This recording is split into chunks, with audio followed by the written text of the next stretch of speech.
اور یقینی طور پہ ایک ہم اپریشیٹ کرتے ہیں ان سب کو. بڑی اچھی پارٹنرشپ ملی. فخر نے زبردست کیا, بابر بھی بہت اچھا کھیلے, 50 سے زیادہ کی اوپننگ اسٹینڈ ہمیں مل گیا. تو یہ سب ملا جلا ہم دیکھیں تو ایکسیلنٹ ایکسیلنٹ ایکسیلنٹ. میں تو مطلب آئی مین کہ جب آپ اچھا کریں گے تو ہمارے الفاظ بہت ہی اچھے ہوں گے. لیکن اگر ہم فخر نے واقعی اچھی پرفارمنس دی, لیکن میں اگر بابر کی بات کروں تو بابر سے ہم زیادہ ایکسپیکٹ کرتے ہیں. آپ اوپننگ دونوں کی اچھی ایک ہمیں اسکور مل گیا وہ الگ بات ہے, لیکن ان کا وہ جو ایک ایوریج بنا ہوا ہے 23 اس سے اوپر نہیں جا رہا ہے وہ.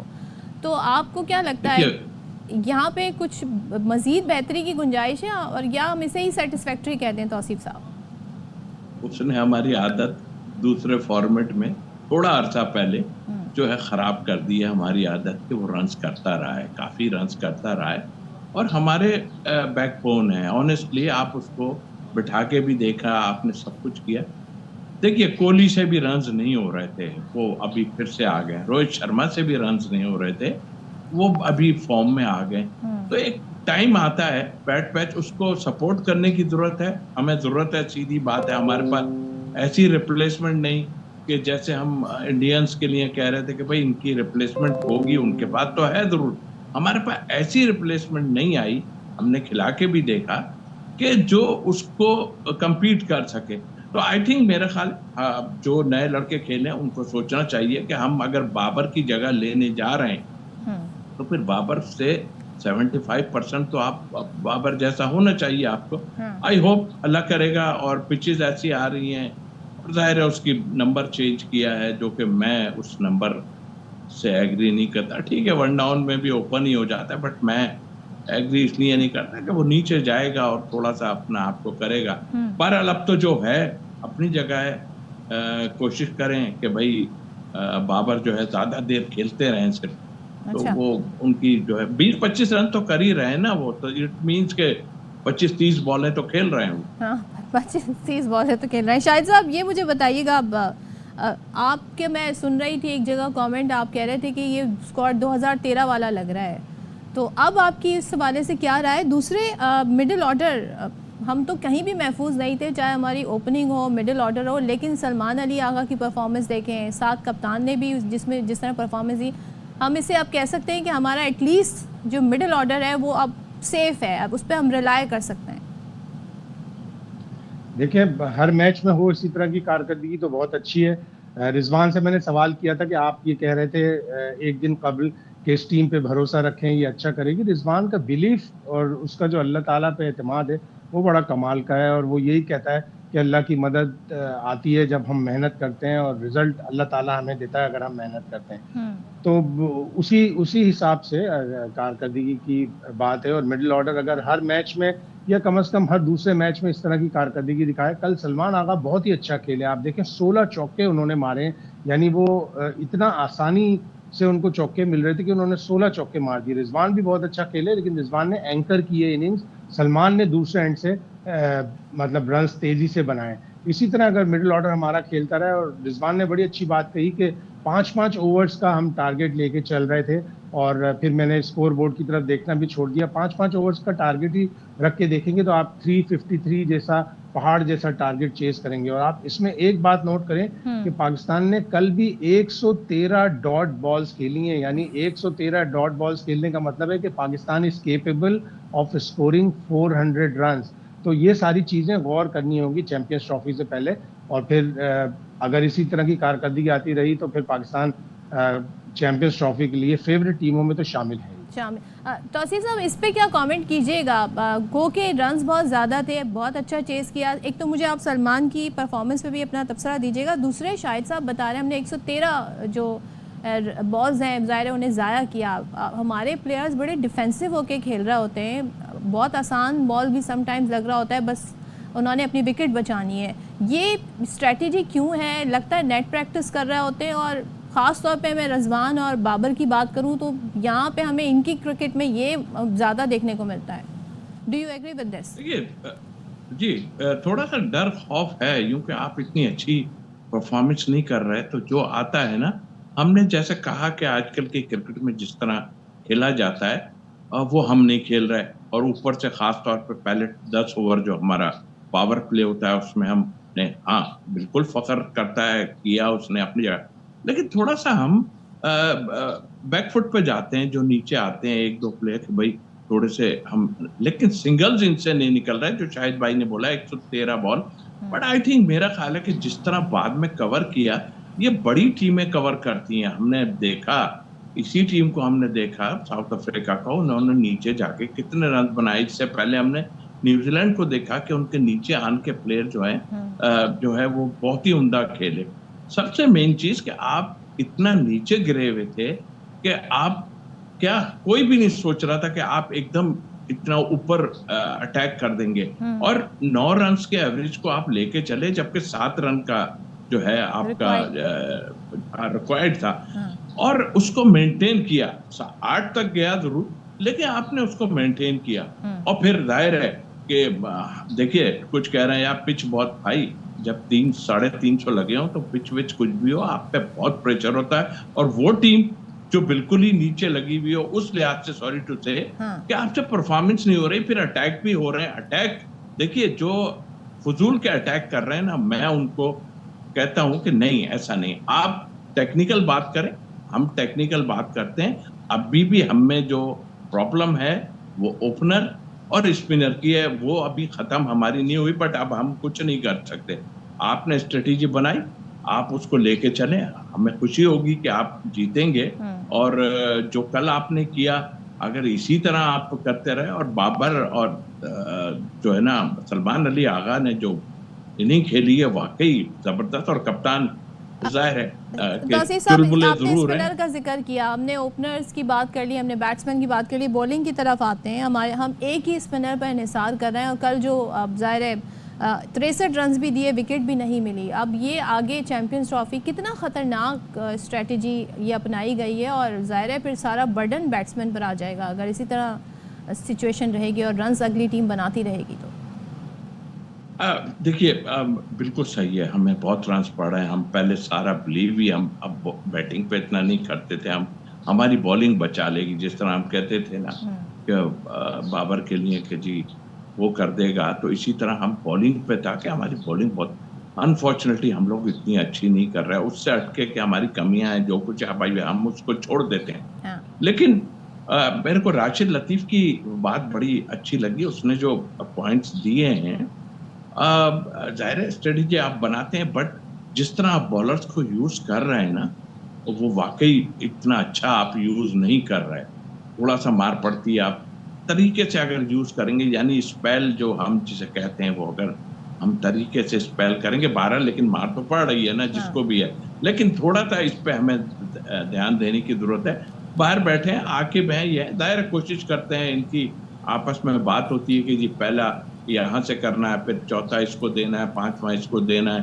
یہ سب چیزیں ڈسکس ہوتی ہیں بٹ اس کو اتنا اچھا یوز نہیں کیا. ہمارے مین بولر کی جب پٹائی ہو رہی ہوتی ہے نا تو ہمارا تو دل دھڑک رہا ہوتا ہے کہ یار یہی کرنے والے ہیں اور انہی کو مار پڑ رہی ہے. اور پھر کہ ہمارے جو ریگولر بولر نہیں ہیں ان کو ظاہر ہے کہ اب ان کو تو آپ کچھ کہہ نہیں سکتے ہیں. اب کیا کہیں، اٹس ٹو لیٹ. لیکن شاہد صاحب سے میں اس پہ ذرا کامنٹ دے لوں. شاہد صاحب حسنین نسیم شاہ نے 140 رنز دیے، سارا دباؤ شاہین آفریدی پر رہا. اب ہمارے تو بڑا اٹیک رہتا تھا، بولنگ اٹیک ہمارا مشہور تھا. اب یہاں بھی کیا امید رکھی جا سکتی ہے اب کل کے میچ کو دیکھتے ہوئے؟ اب بولرز سے کیا حکمت عملی اپنائے ہو؟